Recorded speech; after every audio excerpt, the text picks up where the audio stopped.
Ladies and gentlemen, happy Star Wars Day. It is May 4th, 2024, and I was like, man, what can we do on Star Wars Day? I was thinking about doing the action figures toy one, but that would be an undertaking because I have a lot of that, and that's pretty much in put up in totes and everything. So I thought, well, we'll do the model side of it. And again, there's a lot of that too, if you can probably notice. But I didn't want to go into the classic kits because you got the old NPC, then you got it, in just like collecting the toys, original Empire box, Jedi box, and then you got the prequels, and then the sequels, the different. But anyway, so I thought I'd do just a tad bit different on Star Wars Day. I really, since the sequels, I really have no desire to really build Star Wars. I built a couple of things just to, I wanted to do it, but otherwise, really no. Star Wars, Star Trek is usually a staple in model building, but after the sequels, it's just not really, nothing really just grabs you to, build it. So, one of the newer things I did, the Falcon on the Star Destroyer bridge, using the build and play Millennium Falcon kit, which I thought was a great idea to do it. This is one of the first Bandai Star Wars kits I have built. I built the Stormtrooper kit when it first came out because I wanted to see if it basically built like the Gundam. Because I built the Gundams, but I wanted to make sure that they were all the same, and they were. So I built him up and put him on a base, and then when they had the zombie troopers going with Thrawn, I thought, oh, well. I repurposed my Stormtrooper, put the Night Sister ribbons on there, and made me a zombie trooper. But anyway, that was a very simple, fun little task to do. You repurpose the model, and then whatever incarnation later on down the road, we can probably salvage him again.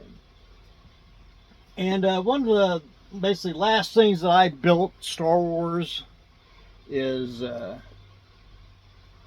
built me a MiniRig skiff. Now this is made out of an EVA foam, and it was just, I wanted to see if I could build a something out of EVA foam, and I wanted to be able to build the whole thing out of EVA foam. But I wanted to do something different, and I wanted to do this in 1/12 scale. Those figures, Bandai's are 1/12. 1/12 6-inch action figures. It goes with that. But that was a very, very fun thing to build.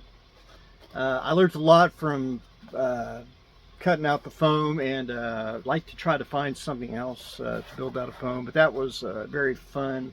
I do enjoy the mini rigs. I thought they were my favorite thing. If you ever read the history of the toy mini rigs, is they were vehicles that were just out of sight, off screen, and that was the appealing point to it. And I thought, made imagination, playing, because you saw the sail barge, but these were on the back side of it, or on the outskirts. That's my theory on it. But anyway, that was very fun. And one of the last Star Wars things I built. Maybe I can maybe we'll find something else we can try to build out of EVA foam. So some of the classics, and one particular, and it's always hard for me to find. I never could find them. I found one, and that is the old NPC vehicle kits. The van with R2. I think they made Luke and Darth Vader. I've never seen them. This is the only one I've ever really seen at a certain time, unless I went and tried to hunt for it. They're always missing, or the box is gone and all that. But that's a classic kit right there that you just don't see too often, and it's in very, very good shape. So hopefully I can get Luke, Vader, and whoever else that they had anymore, add them. Like to complete the set. Again, in Star Wars, you got model kits, props, and that prop there is a golden armor R2 unit. And when I bought him, I put him in basically a big resin kit, and he does light up. But my one thing I did with him is he was not to be R2-D2. Everyone does him. I wanted something different, and I did the droid. Episode 1. He comes out of Amidala's ship at the very beginning. I did it in that color, which I thought I brought the droid out here. Well, maybe I didn't. But anyway, if I ever one day want to repaint him, I'll probably paint him a different droid. And his head's removable if I ever wanted to find me another, like the pointy head domes or an R5 unit or something like that. Always want to be different than really what's on screen, but always want to build like the skiff, you know, droids on the outside of everything.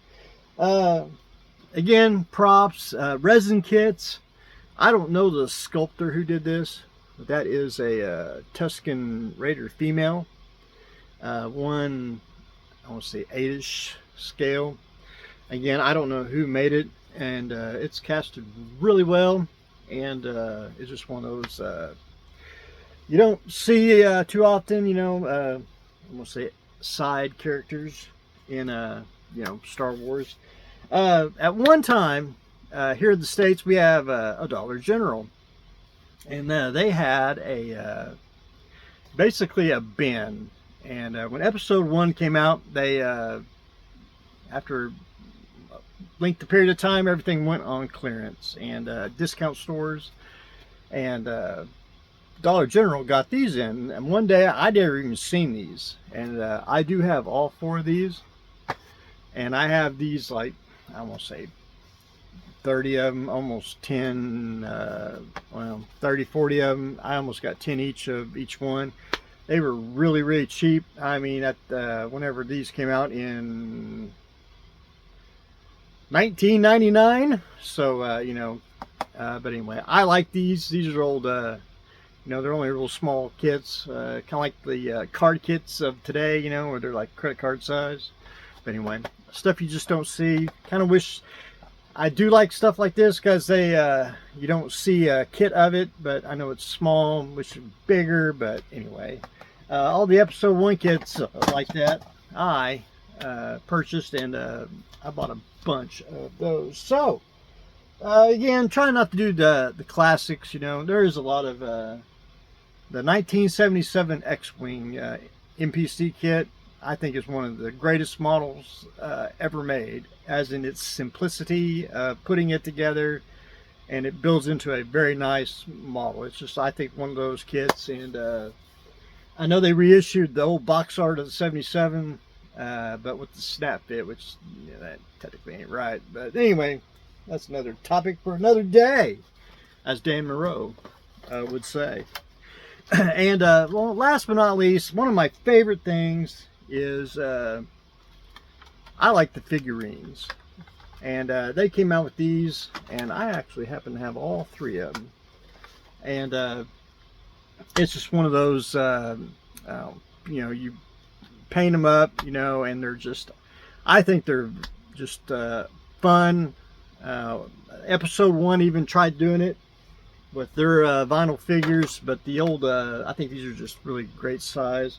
And yes, I even still have Luke on Tauntaun that I painted, even with the not so good eye job there. But you know, that's something from my youth that I really enjoyed painting. 1980 or 81, whenever these came out. But anyway, stuff like this I found very fun. It's just kind of wish they'd revisit. They kind of do in a way, but not either. But anyway, I think these are really good size, and I think they make just an excellent painting model bust figure, if you will.